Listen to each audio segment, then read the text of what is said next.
So in this video, I'm sharing this video for hormone topic. JEE Mains के लिए इसके पहले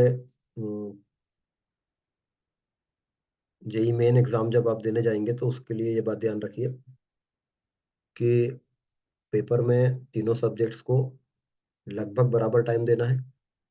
ये नहीं होना चाहिए कि कोई एक सब्जेक्ट को आपने बहुत ज़्यादा टाइम दे दिया और उसके कारण आपका कोई दूसरा सब्जेक्ट लगभग छूट ही गया। केमिस्ट्री को 1 घंटा, वैसे केमिस्ट्री कम टाइम में हो जाता है, तो केमिस्ट्री को आप 1 घंटा दे के चलिए, 45 मिनट में लगभग हो जाएगा।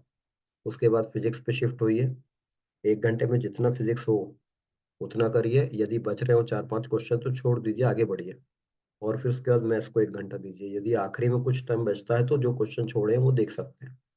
बट अनइवन टाइम डिस्ट्रीब्यूशन करेंगे तो बहुत ईज़ी क्वेश्चन कुछ छूट सकते हैं, जिससे आपकी स्कोरिंग ओवरऑल कम हो जाएगी। सो हार्मोन टॉपिक।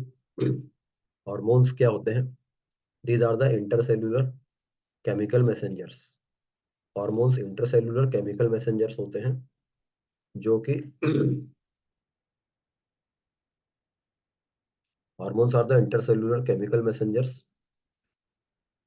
जो कि एंडोक्राइन ग्लैंड से सीक्रेट होते हैं। एंडोक्राइन ग्लैंड्स डक्टलेस ग्लैंड्स होती हैं। इनकी खुद की कोई डक्ट नहीं होती है।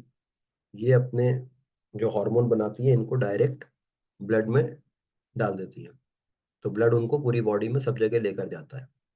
हार्मोन के ना होने से और बहुत एक्स्ट्रा होने से, दोनों से ही डिसीजेस क्रिएट होती हैं। Classification of hormones.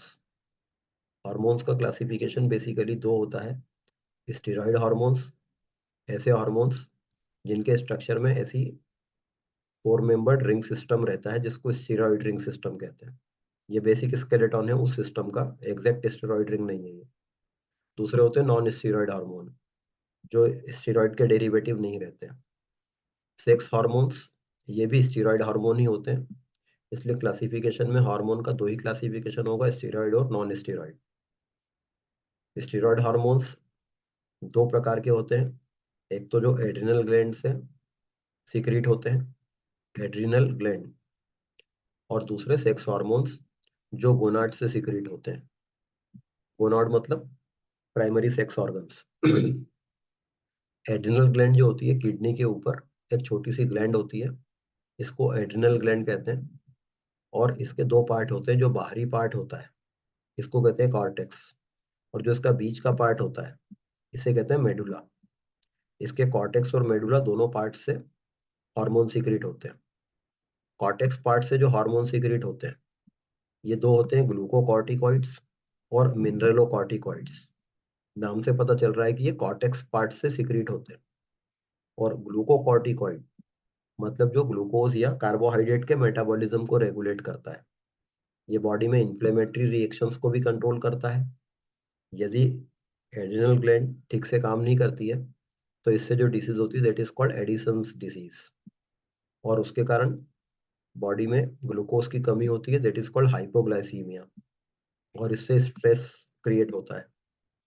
मिनरलोकॉर्टिकॉइड्स, नाम से पता चलता है कि ये मिनरल्स बॉडी में वाटर और सॉल्ट के मेटाबॉलिज्म को कंट्रोल करते हैं। तो ये कॉर्टेक्स पार्ट से 2 हार्मोन सीक्रेट होते हैं, ग्लूकोकॉर्टिकॉइड्स और मिनरलोकॉर्टिकॉइड्स। एड्रिनल ग्लैंड का जो मेडुला पार्ट है, इस मेडुला पार्ट से जो हार्मोन सीक्रेट होते हैं वो है इपिनेफ्रिन और नॉरएपिनेफ्रिन। ये अमीनो एसिड के डेरिवेटिव होते हैं। तो मेडुला पार्ट, इससे एपिनेफ्रिन और नॉरएपिनेफ्रिन 2 हार्मोन सीक्रेट होते हैं। ये भी बॉडी में ग्लूकोज के मेटाबॉलिज्म को कंट्रोल करते हैं। नॉन स्टीरॉयड हार्मोन जो रहते हैं ये स्टीरॉयड के डेरिवेटिव नहीं रहते हैं। जैसे इंसुलिन है, ग्लूकागॉन है और थायरॉक्सिन है। इंसुलिन और ग्लूकागॉन दोनों पैनक्रियास से सीक्रेट होते हैं।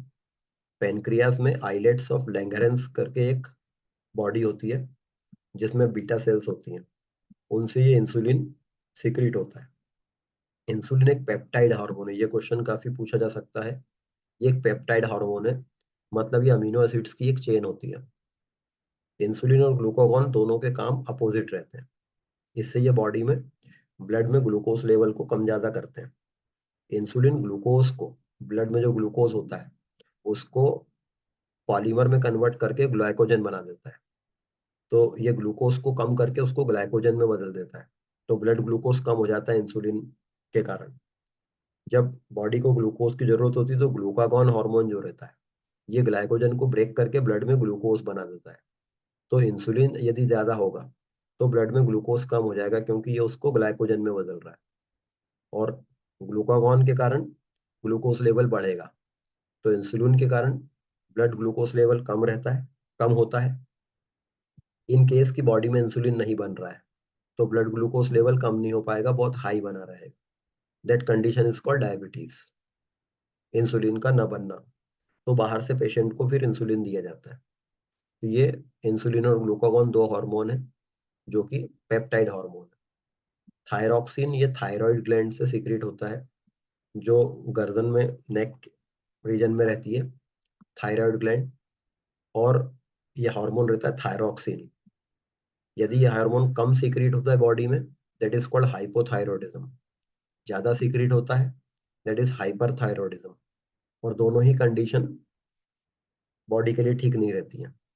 हाइपोथायरॉयडिज्म अधिकतर केस में देखने को मिलता है, थायरॉक्सिन हार्मोन कम सीक्रेट होता है और इसके कारण गॉइटर डिसीज होती है, जो यहाँ लिखा है मैंने, गॉइटर।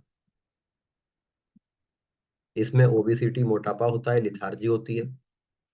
थायरॉक्सिन हार्मोन, जो अमीनो एसिड होता है टायरोसिन, उसका आयोडीन डेरिवेटिव होता है। तो जब हम आयोडीन खाते हैं तो वो टायरोसिन को थायरॉक्सिन में कन्वर्ट करता है। गॉइटर डिसीज में एनलार्जमेंट ऑफ थायराइड ग्लैंड हो जाता है। और थायरॉक्सिन की कमी को पूरा करने के लिए जो टेबल सॉल्ट नॉर्मल हम लेते हैं NaCl, उसमें सोडियम आयोडाइड मिला के दिया जाता है, that is called iodised salt. तो ये थायरॉक्सिन हार्मोन है जो नॉन स्टीरॉयड है, ग्लूकागॉन है और इंसुलिन है। सेक्स हार्मोन्स स्टीरॉयड हार्मोन्स होते हैं।